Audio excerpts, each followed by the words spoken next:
हमने पिछली पार्ट में देखा था कि वो औरत पीहू के पीछे पीछे आ रही होती है और वो उसी गुफा में आके पीहू फल गिरा देती है। फिर वो कहती है, अरे लड़की, तुमने ये क्या कर दिया? तुमने इस फल को गिरा क्यों दिया?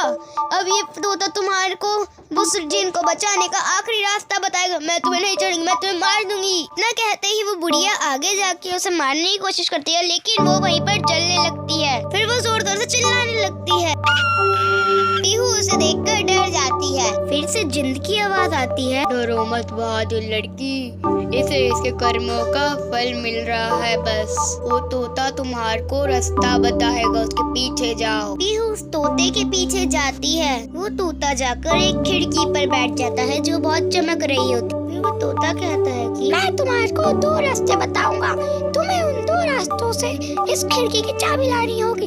एक रास्ता है कि तुम्हें उस बागों की तरफ जाना होगा, उधर ही तुम्हारे को रास्ता मिलेगा।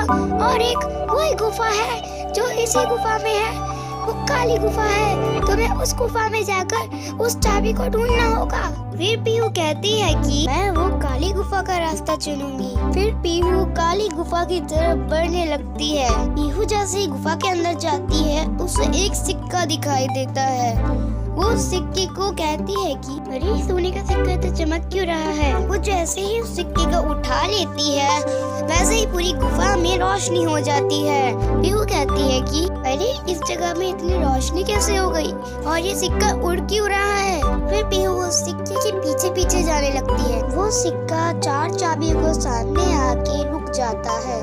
पीहू सोचती है कि मुझे लगता है कि मुझे इनमें से एक चाबी चुननी है, पर कौन सी सही है पता नहीं चल पा रहा मुझे। फिर तभी जिंद की आवाज आती है।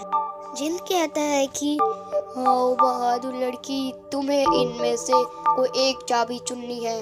तुमने अगर कोई गलत चाबी चुन ली तो बाकी सारी चाबियां गायब हो जाएंगी, और तुमने गलत चुन ली तो तुम मुझे कभी नहीं आजाद कर पाओगी। फिर पीहू सोचती है कि उस फल का भी रंग लाल था और उस तोते का भी रंग लाल था। मेरे ख्याल से मुझे लाल चाबी चुननी चाहिए, और ये बहुत बड़ी चाबी भी है, इसलिए मैं इसी को चुन लेती हूँ। जैसे ही पीहू ने लाल चाबी उठाई, वैसे ही बाकी सारी चाबियां गायब हो गई। उसने सही चाबी उठा ली। फिर जिंद कहता है कि शाबाश बहादुर लड़की, यही वाली चाबी ढूंढनी थी तुमको, तुमने बहुत अच्छा काम किया है।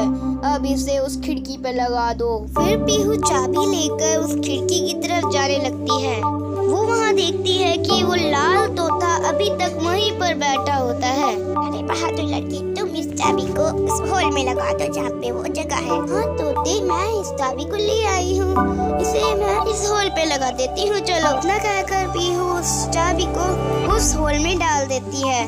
उसका ऐसे करते ही वो खिड़की ओपन हो जाती है, और फिर वो देखती है कि वो बहुत ही खूबसूरत बाग होता है, जिसमें से फूल चमक रहे होते हैं और फल भी, और वो बहुत सुंदर होता है।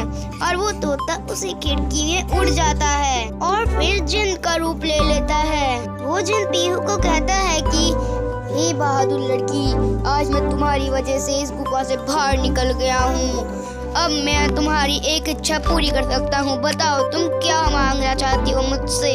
वैसे तो मुझे कुछ नहीं चाहिए, लेकिन तुम कहते हो तो फिर भी मांग लेती हूँ। मैं ये चाहती हूँ कि ये मेरे को बहुत अच्छा लगता है ये जगह, इसलिए ये पेड़ कभी भी मुरझाए ना, और ये ऐसे ही रहे हमेशा। तुम्हारी ये इच्छा जरूर पूरी कर दूंगा मैं। चलो अब मैं चलता हूँ। बाय बहादुर लड़की, अब मैं किसी को आवाज़ें नहीं दूंगा। इतना कहते ही वो जिन वहाँ से चले जाता है और वो खिड़की बंद हो जाती है। पीहू भी फिर गुफा से बाहर जाती है, और बहुत सारे गांव वाले वहाँ पे इकट्ठा हुए थे।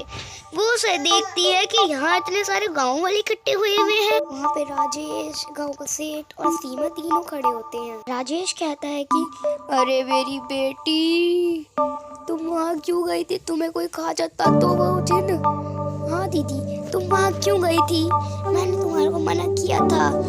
अरे वहाँ पे कोई जिन नहीं है, अब तुम जाके देख लो। अरे कोई जिन नहीं है वहाँ पे, पर वो जिन तो जा चुका है। वो अब तुम्हारे को कोई हानि नहीं पहुँचा सकता, क्योंकि वो जिन आजाद हो गया। अरे पीहू बिटिया, तुम ये क्या कह रही हो? ऐसा थोड़ी हो सकता है, वो जिन तो इसी गुफा में था। पीहू फिर उन सबको सारी कहानी बताती है, कैसे जिनको उसने कैद किया, कैसे पीहू ने उसे आजाद किया। वो झोपड़ी में गई थी उस चुड़ैल की और वो छुप गई। ऐसे ही उसने जिन को बचा लिया, वो उठी, ऐसे ही उसने जिन को बचा लिया और वो अब जिन यहाँ पे नहीं है। अरे मेरी बेटी, तुमने तो कमाल कर दिया, तुमने तो कमाल ही कर दिया है। पीहू ने हमारे गांव का सर ऊंचा कर दिया है गौरव से, हम इसको धन्यवाद कहते हैं। फिर सारे गांव वाले उस बाग में आसानी से जा पाते बिना डर के। Thanks for watching this video. This video is last part of the story. Like and subscribe my channel.